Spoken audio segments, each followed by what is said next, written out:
Assalamualaikum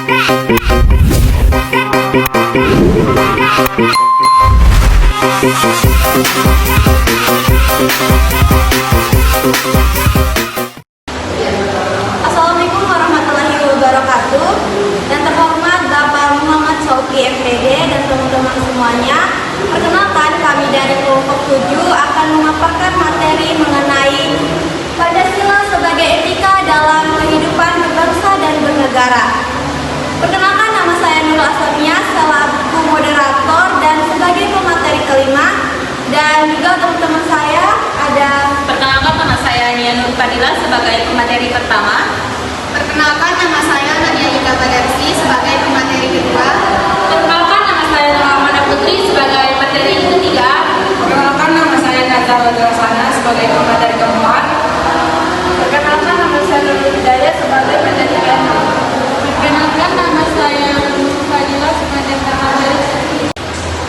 Baik, langsung saja kita ke pemateri pertama, yaitu konsep dasar Pancasila sebagai etika dalam kehidupan berbangsa dan bernegara, yang akan disampaikan oleh pemateri kita, Nia Nur Fadila. Dipersilakan.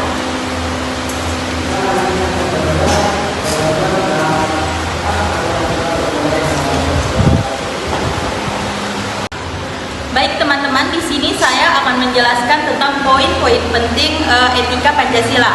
Poin pertama ada pengertian dasar, di mana etika Pancasila adalah panduan moral yang bersumber dari nilai-nilai Pancasila. Selanjutnya menjadi pedoman berperilaku individu dan masyarakat Indonesia. Dan yang kedua, fungsi etika Pancasila, di mana etika Pancasila menjadi landasan moral dalam kehidupan berbangsa dan bernegara, dan juga sebagai pedoman normatif untuk menciptakan keadilan dan kesejahteraan. Selanjutnya persatuan, di mana kita menjaga interaksi bangsa. Terus selanjutnya kerakyatan, kita harus mengutamakan musyawarah. Dan yang kelima, keadilan, mewujudkan kesejahteraan sosial. Selanjutnya ada peran dalam kehidupan Pancasila. Yang pertama, kita mendorong toleransi, gotong royong, dan harmoni sosial. Yang kedua, menjadi solusi untuk konflik dan permasalahan sosial. Yang kelima, etika dalam pemerintahan, di mana kita menjadi panduan moral bagi pejabat negara untuk bertindak jujur dan adil, membentuk tata kelola pemerintahan yang bersih dan bertanggung jawab. Terus yang keenam, relevansi filosofis, mengintegrasikan nilai religius, tradisi, dan budaya bangsa, menjadi pedoman universal untuk kebaikan dan keadilan. Dan yang ketujuh, pentingnya dalam pendidikan, membentuk karakter generasi muda yang beretika dan cinta tanah air, mengajarkan nilai-nilai toleransi, bertanggung jawab, dan persatuan. Dan yang kedelapan, sebagai identitas bangsa, mencerminkan jati diri bangsa Indonesia yang beradab dan bermoral, menjadi pembela dengan sistem etika bangsa lain. Yang kesembilan, etika publik dan kebijakan, mengarahkan pembuatan kebijakan berdasarkan keadilan sosial, memprioritaskan kepentingan bersama di atas kepentingan pribadi atau golongan. Dan yang ke-10, tujuan etika Pancasila. Tujuan pertama adalah mencapai kehidupan yang harmonis, adil, dan sejahtera. Yang kedua, mewujudkan cita-cita nasional bangsa Indonesia. Jadi berikut adalah tambahan poin-poin penting dari pemahaman saya tentang etika Pancasila untuk memperluas pembahasan kita pada kali ini. Ada landasan filosofis etika Pancasila, di mana ontologis Pancasila mengakui keberadaan manusia sebagai makhluk yang memiliki dimensi individual dan sosial. Selanjutnya ada epistemologis, di mana nilai-nilai Pancasila bersumber dari budaya, agama, filsafat yang berkembang di Indonesia. Terus selanjutnya ada aksiologis, di mana etika Pancasila berorientasi pada nilai kebaikan, kebenaran, dan juga keadilan yang menjadi tujuan hidup. Selanjutnya ada sumber nilai etika Pancasila. Nilai pertama adalah nilai religius, menekankan hubungan manusia dengan Tuhan. Yang kedua nilai humanis, adalah mengutamakan kemanusiaan yang adil dan beradab. Dan yang ketiga nilai nasionalis, menjaga persatuan dan kesatuan bangsa. Yang keempat nilai demokratis, menghargai musyawarah dan mufakat. Dan yang kelima nilai sosial, mendorong keadilan dan kesejahteraan sosial. Selanjutnya ada dimensi etika Pancasila. Dimensi pertama ada dimensi individual, menekankan tanggung jawab individu terhadap dirinya sendiri, keluarga, dan Tuhan. Terus ada dimensi sosial, mengutamakan kerjasama dan toleransi dalam kehidupan bermasyarakat. Selanjutnya dimensi politik, di mana kita mengarahkan perilaku pejabat publik dan warga negara untuk bertindak etis dan bertanggung jawab. Selanjutnya ada dimensi ekonomi, mendorong pemerataan kesejahteraan tanpa eksploitasi. Selanjutnya dimensi lingkungan, mengajarkan tanggung jawab manusia dalam menjaga kelestarian alam. Selanjutnya ada elemen-elemen penting dalam etika Pancasila. Yang pertama tanggung jawab moral, kewajiban individu untuk bertindak sesuai nilai-nilai Pancasila. Kedua keseimbangan hak dan kewajiban, tidak hanya menuntut hak, tetapi juga menjalankan kewajiban sebagai warga negara. Selanjutnya keharmonisan dalam keberagamaan, mengakui dan menghormati perbedaan dalam kerangka persatuan. Terus selanjutnya keadilan sosial, memastikan tidak ada kelompok yang tertindas atau terabaikan.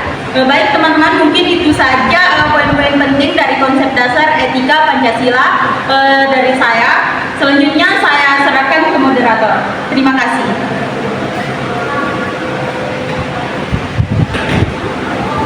Oke, baik. Selanjutnya kita ke pemateri kedua, yaitu mengenai penerapan nilai-nilai Pancasila dalam kehidupan sehari-hari, yang akan disampaikan oleh pemateri kita, Nadia Ika Badersi. Dipersilakan.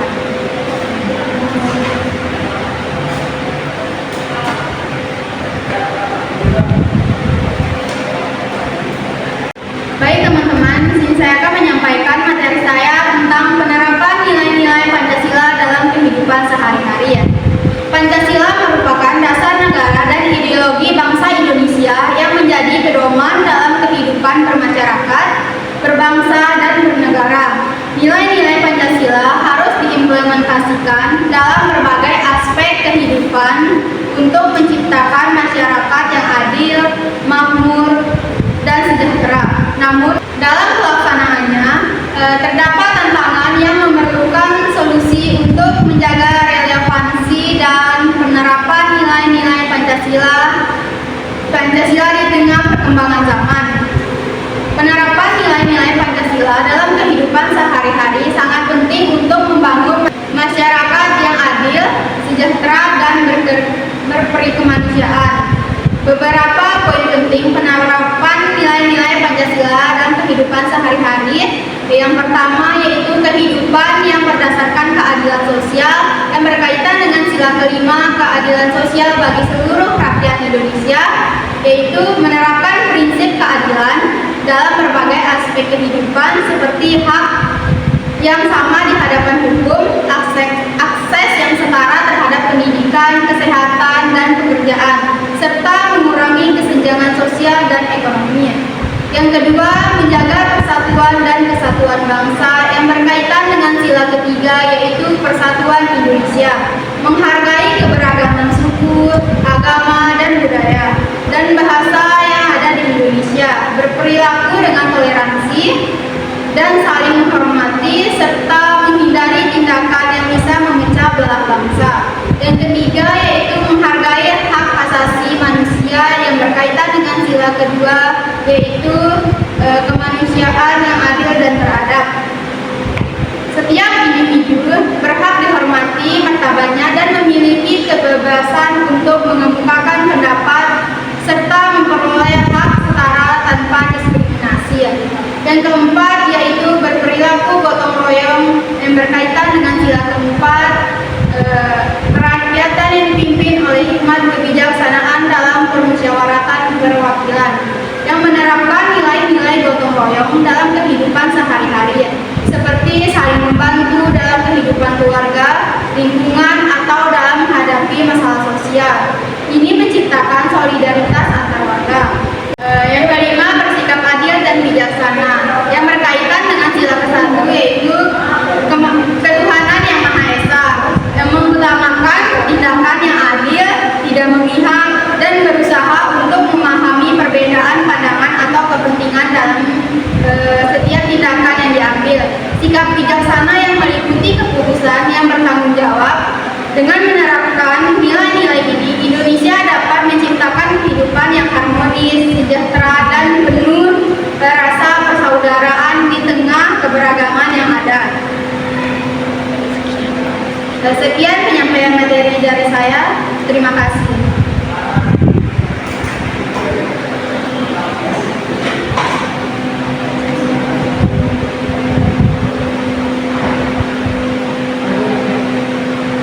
Baik, selanjutnya kita ke materi ketiga, yaitu mengenai pembangunan karakter bangsa di era globalisasi, yang akan disampaikan oleh pemateri kita, Nurul Amanda Putri.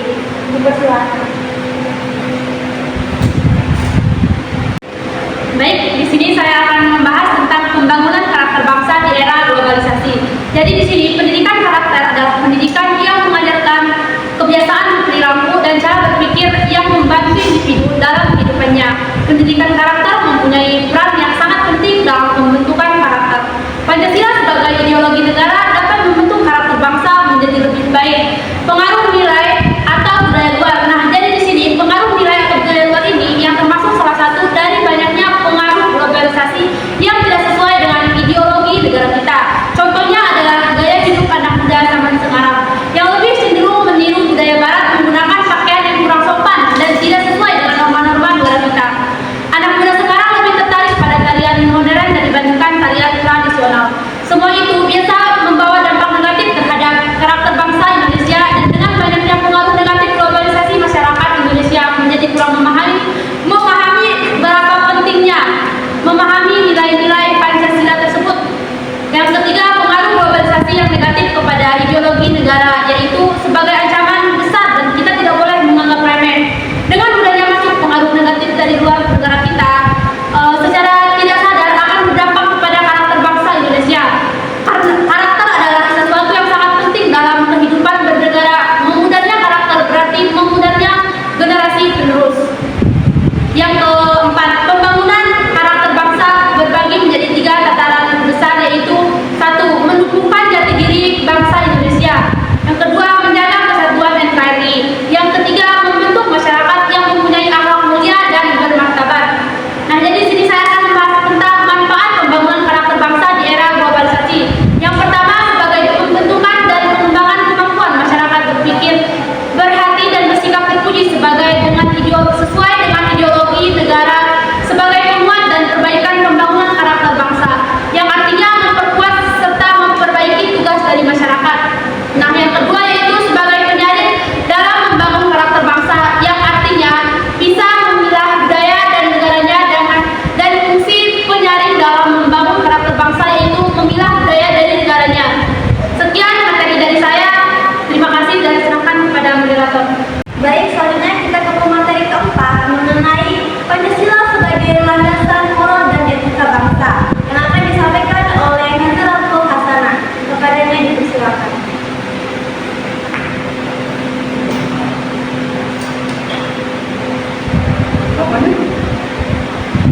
Baik, saya di sini akan membaca materi tentang Pancasila sebagai landasan moral dan etika bangsa. Yang pertama, saya akan menjelaskan tentang pengertian landasan moral.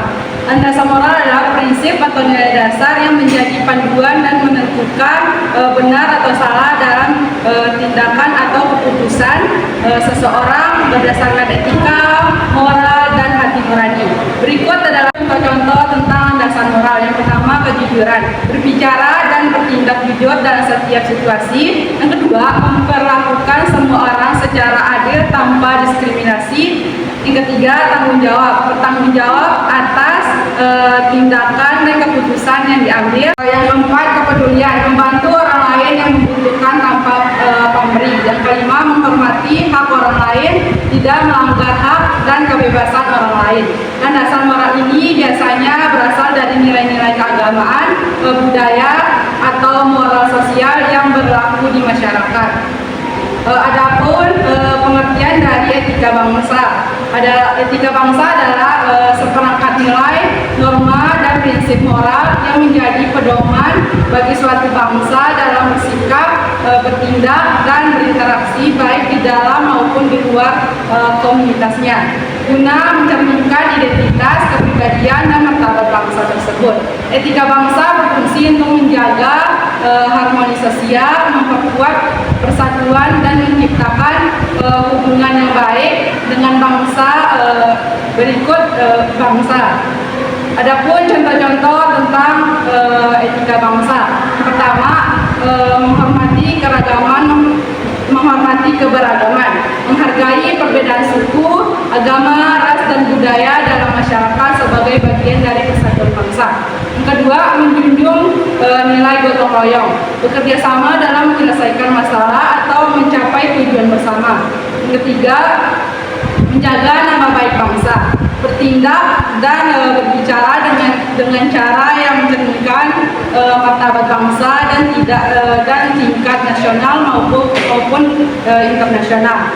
Pancasila sebagai landasan moral dan etika bangsa memiliki poin-poin penting sebagai berikut. Yang pertama, panduan nilai moral. Pancasila menjadi panduan dalam membedakan yang baik dan buruk, benar dan salah, serta dalam mengambil keputusan yang adil dan bijaksana. Yang kedua, fondasi etika sosial. Pancasila mengajarkan nilai-nilai kehidupan bermasyarakat yang harmonis serta gotong royong, toleransi, keadilan sosial. Yang ketiga, dasar kebijakan negara. Semua kebijakan dan peraturan Indonesia seharusnya berdasarkan nilai-nilai Pancasila untuk memastikan keadilan dan kesejahteraan bersama. Yang keempat, persatuan bangsa. Pancasila menjembatani keberagaman suku, agama, dan budaya dan bahasa dengan menanamkan nilai-nilai persatuan, toleransi, dan kebersamaan. Sebagai landasan moral dan etika, Pancasila berfungsi untuk menjaga keharmonisan kehidupan dan bangsa Indonesia dalam berbagai aspek, baik dalam kehidupan individu, masyarakat, maupun pemerintah. Baik, itu saja materi yang bisa saya sampaikan. Selanjutnya saya akan kembali ke moderator.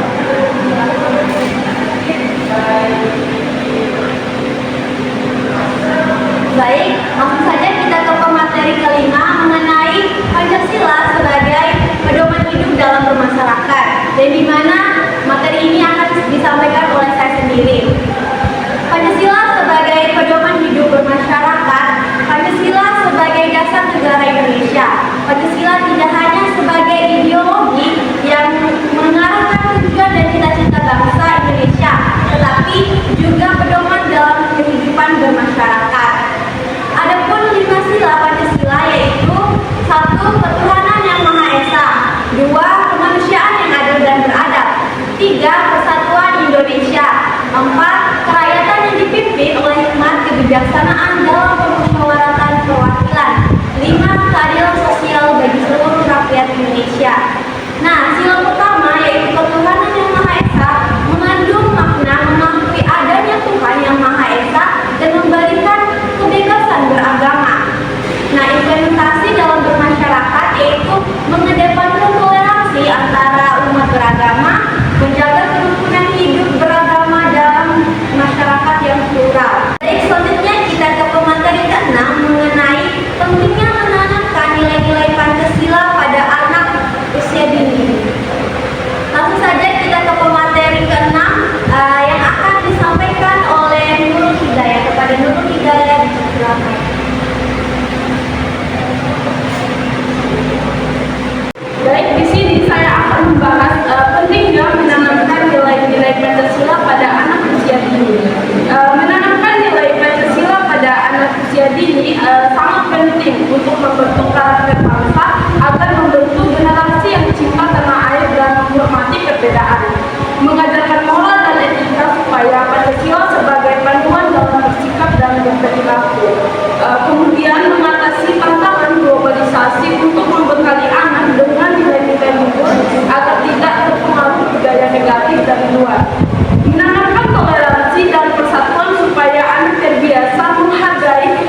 Kemudian yang kedua, kemanusiaan yang adil dan beradab. Mengadakan empati dan saling membantu ataupun tidak menyakiti temannya.